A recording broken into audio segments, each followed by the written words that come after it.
Hi everyone. Today we are going to show a simple way to get sweet potato slips without using dirt or water. For this, you need to buy organic sweet potatoes or you can use the ones you grew last year. We will also show a backup way to get sweet potato slips if the first method fails.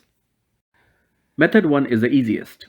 You simply place one or two potatoes near a window, but in a warm spot like we have it here in a basket. This one is a store-bought, but here are the ones we grew last year. In a month or so, you will see these small growths showing up. These are the slips and you just have to let it grow.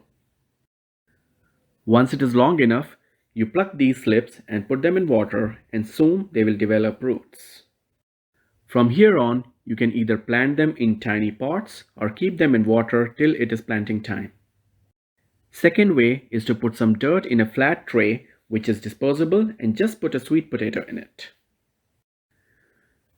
You want to moisten the dirt, but don't make it soaking wet.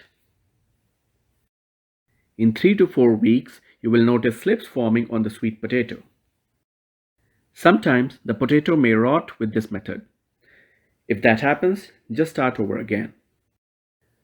I would use both methods to ensure I get some slips. Since it is winter, you are probably planning your garden. We have few strategies to grow more in less space, and that we have listed in the video linked on the screen. So do check it out.